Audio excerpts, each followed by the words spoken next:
क्या गुरुदेव, दंडवत प्रणाम। सभी भक्तों को दंडवत प्रणाम। हरे कृष्णा गुरु जी, सभी भक्तों को दंडवत प्रणाम। हरे कृष्ण गुरु जी, हरे धन्यवाद कृष्णा प्रणाम। गुरु जी, सभी दंडवत भक्तों प्रणाम। को सभी धन्यवाद भक्तों को प्रणाम। दंडवत प्रणाम।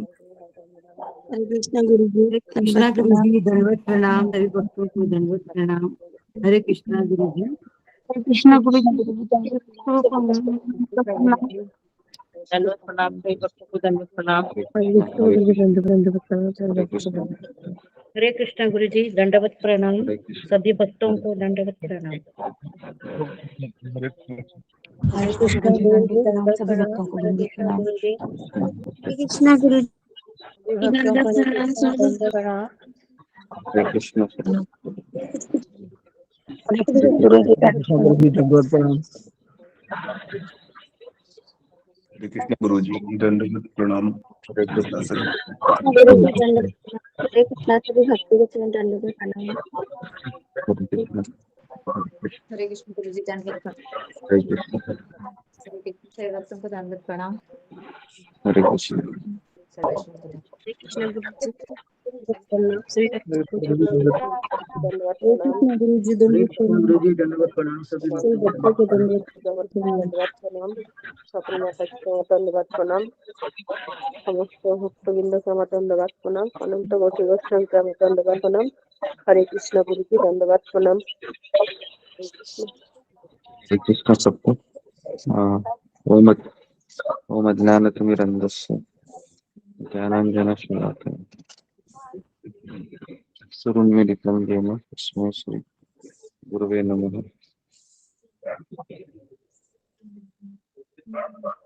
मूकं करोति वाचालं लङ्घयते गिरिं यत्कृपातमहं वन्दे श्री गुरुदीनतारिणः। जय श्री कृष्ण चैतन्य प्रभु नित्यानंद श्री अद्वैत गदाधर श्रीवासादि गौर भक्तवृंद। हरे कृष्णा कृष्ण कृष्ण हरे हरे, हरे राम राम राम हरे हरे।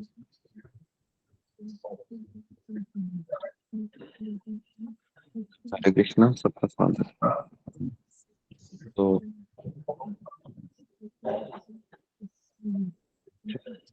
कल हमने इस विषय पे चर्चा की थी कि हम भगवान श्री कृष्ण को आनंद देने का जो भाव है वह सबसे अति उत्तम है, और इसके लिए हमने गोपियों का उदाहरण दिया था और हमने वो कथा भी सुनी है।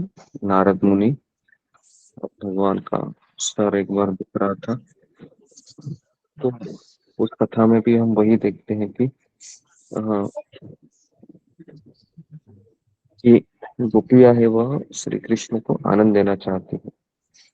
तो हम भगवान के अंश होने के नाते अ, हमारा अस्तित्व ही इसलिए बना है कि हम भगवान को आनंद प्रदान कर सके। लेकिन अनेक अनेक जन्मों से हम तीन गुणों से प्रभावित होने के कारण हम अपने स्वयं को आनंद देने की भूल करते रहते हैं। हम जब स्वयं आनंद देते हैं तो उसका परिणाम ये होता है कि हम अनेक अनेक कर्म बंधन को जमा करते हैं।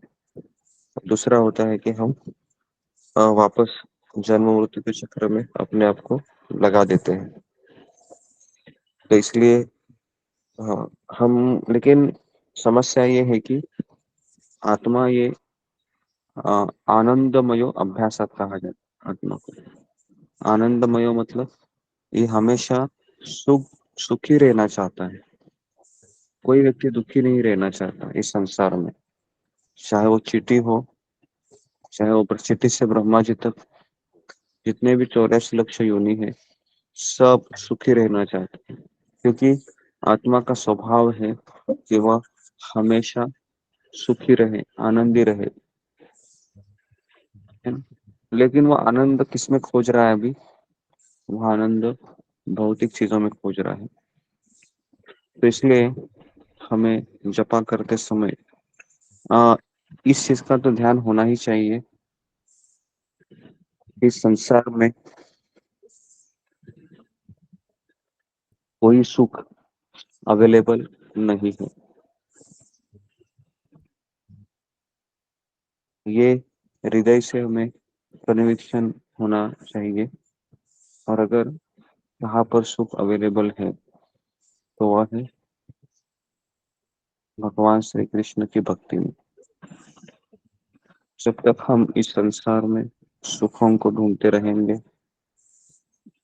तब तक हम हरि नाम का जपा हमारा अच्छा नहीं होगा, क्योंकि अंदर से जो पुकार होती है कि हे कृष्ण मैं आपका हूँ, आप मेरे हो, मैं इस संसार में तड़प रहा हूँ, कोई मेरा बात सुनता नहीं है, ऐसा लगता है कि संघर्ष बहुत ज्यादा हो रहा है, लेकिन इस परिस्थिति में भी मैं आपको पुकारता रहूंगा। इस संसार में बद्ध जीव है वो तभी भगवान का नाम को पुकारता है जब वह अत्यंत पीड़ित होता है। तो भगवान है वो पीड़ा देने का काम इसलिए करते हैं ताकि भगवान उस पुकार को सुने। तो आंखों से आंसू तभी आता है जब हम पूरी तरीके से हमारे सारे रास्ते बंद हो जाते हैं। जैसे मुझे याद है कि 2016 17 के आसपास जहाज से मैं एक बार आया था। तो मेरी जो दूसरी बेटी थी राधा रानी 3 साल की थी, 2 ढाई 3 साल की थी। तो अचानक वह है ना अ, आंखें नहीं खोल रही थी, और जिस दिन मैं आया उसी दिन हुआ ये जहाज से। और हम सब घबरा गए और हम डॉक्टर के पास ले गए। और डॉक्टर में के पास जाने के बाद डॉक्टर ने कहा कि इसके शरीर का पानी खत्म हो गया है, पानी नहीं है अंदर इसके, इसके लिए इसको अ, पानी देना होगा, लेकिन इसके लिए बहुत समय लगेगा और कुछ कह ही नहीं सकते, ऐसा वो डॉक्टर कह रहे थे, क्योंकि बहुत समय हुआ था। तो उस समय बाद मुझे याद है कि मैं अत्यंत विचलित हुआ था, भगवान के सामने मैं रो रहा था कि ऐसा मत कीजिए, ये आपका ही आशीर्वाद है, जो राधाष्टमी में जन्म लिया था उसने। तो मैं यही समझ रहा था कि ये राधा रानी का आशीर्वाद है। तो तब अकस्मात आंसू है वो आना अकस्मात हो जाता है, क्योंकि हम के सारे रास्ते बंद हुए जैसे लगे मुझे, और ऐसा लगा कि अभी ये शायद शरीर छोड़ देगी क्या। तो ऐसे अन्य विचार आने लगे थे। तात्पर्य कहने का ये है कि बद्ध जीव जब अत्यंत दुखी होता है और जब सारे रास्ते बंद हो जाते हैं उसके, तो फिर उसके आंखों से आंसू आना, भगवान के सामने गिड़गिड़ाना स्वाभाविक होता है। तो इसलिए हम जब जपा करते हैं तो हमें इस चीज को भी याद करना है कि बचपन से लेकर अभी तक कई दुखों को मैंने झेला है कृष्ण, और अभी मेरे हाथ में माला है, आपका नाम ले रहा हूँ मैं, तो कृपया करके मुझे आप आश्रय प्रदान करें, मुझे आप शरण दे। मैं थक गया हुई संसार से लड़ते लड़ते, मैं थक गई हुई संसार से संघर्ष करते करते। तो इसलिए जब तक हम असहाय अवस्था में अपने आप को जपा के समय हमको असहाय समझना है। भले आपका काम सब चल रहा है, लेकिन एक चीज तो पता है कि समय इस तरीके से है कि अकस्मात कोई ऐसी घटना हो सकती है कि हम लाचार हो सकते हैं। तो इसलिए परम पूज्य राधानाथ स्वामी महाराज हमेशा कहते हैं कि भगवान ने संसार ऐसे बना है कि कभी भी कुछ भी हो सकता है, कुछ भी। जिस भविष्य की हम योजना आंक रहे हैं ना कि मेरा बेटा फिर डॉक्टर बनेगा, ये बनेगा, वो बनेगा, फिर मैं ऐसा करूंगा, वैसे करूंगी, ये समय के प्रभाव से योजनाएं विफल हो जाती हैं, विफल हो जाती हैं। इतना आसान नहीं है बद्ध जो योजना बनाते हुए उसी में रस लेते रहता है, मैं ये करूंगा वो करूंगी, लेकिन नीति के सामने किसी का कुछ नहीं चलता है। तो इसलिए हमेशा यही समझना है कि ये समय मेरे हाथ में नहीं है ना।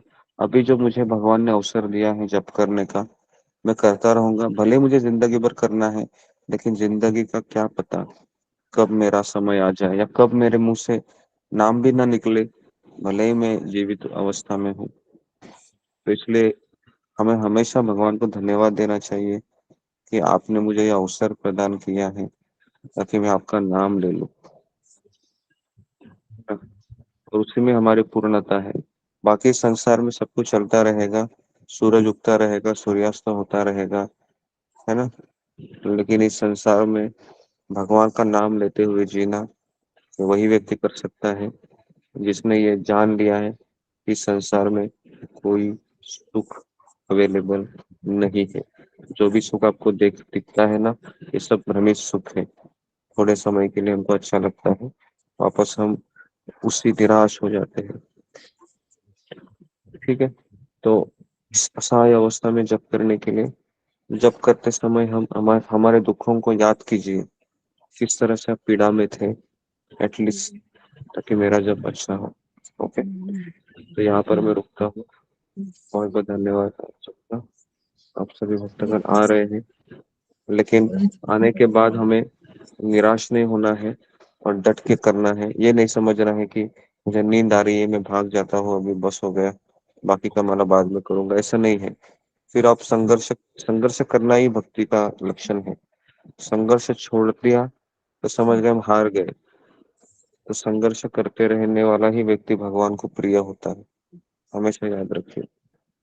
ठीक है, हरे कृष्णा कृष्ण कृष्ण हरे हरे राम कृष्ण। हरे कृष्णा राम। प्रभु जी दंडवत प्रणाम।